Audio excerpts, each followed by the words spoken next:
और इस वक्त एक बड़ी खबर आ रही है, चुनाव से जुड़ी बड़ी खबर अरुणाचल प्रदेश से आ रही है। और बड़ी खबर लाइए भाई, किस तरीके से अरुणाचल प्रदेश में 10 सीटों पर बीजेपी जीत गई, यानी निर्विरोध चुन लिया गया 10 उम्मीदवारों को।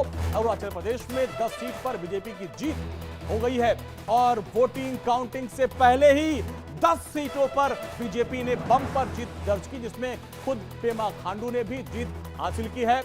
डिप्टी सीएम चाइना में भी जीत चुके हैं, यानी जो विधानसभा चुनाव होने हैं लोकसभा चुनाव के साथ साथ, उसमें यहां पर 10 सीटों पर निर्विरोध चयन हो चुका है। तो अरुणाचल प्रदेश में 10 सीट पर बीजेपी जीत गई है। वोटिंग काउंटिंग से पहले 10 सीटों पर बीजेपी की जीत हुई है। सीएम पेमा खांडू और डिप्टी सीएम चाउना मेन भी जीत चुके हैं। 50 सीटों पर अब 19 अप्रैल को मतदान होगा। अरुणाचल प्रदेश में 2024 में लोकसभा चुनाव के साथ साथ विधानसभा के चुनाव होने हैं और यहां पर वोटिंग होने से पहले बीजेपी 10 सीट जीत चुकी है। अरुणाचल में कुल 60 विधानसभा सीट है और जिनमें से 10 सीटें ऐसी हैं जिन पर या तो विपक्षी उम्मीदवारों ने नामांकन वापस ले लिया या फिर उनके नामांकन खारिज हो गए। ऐसे में चुनाव से पहले 10 सीटों पर बीजेपी उम्मीदवारों ने निर्विरोध जीत दर्ज की है। पेमा खांडू ने मुक्तो विधानसभा क्षेत्र से नामांकन भरा था। चूंकि किसी और उम्मीदवार ने पर्चा दाखिल ही नहीं किया, तो ऐसे में सीएम पेमा खांडू निर्विरोध चुने गए और बाकी के 9 सीटों पर इसी तरीके से बीजेपी के उम्मीदवारों को जीत मिली है। बीजेपी नेता अशोक सिंघल ने पेमा खांडू को जीत की बधाई दी।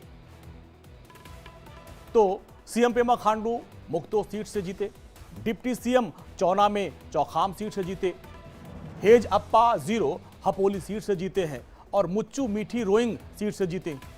इसके अलावा एर रातू तेजी सगाली सीट से जीते हैं। तेजी कासो ईटानगर से जीती हैं और जिक्के तासो ताली सीट से निर्विरोध चुने गए। इसके अलावा न्यातो डोकोम तलीहा सीट से निर्विरोध चुने गए। डोंगरू सियोंगजू बोमडीला सीट से जीत दर्ज की है। दनसुगु पुल ये हायुलियांग सीट से निर्विरोध चुने गए हैं। तो ये वो 10 बीजेपी के नेता हैं जो चुनाव से पहले निर्विरोध चुन लिए गए।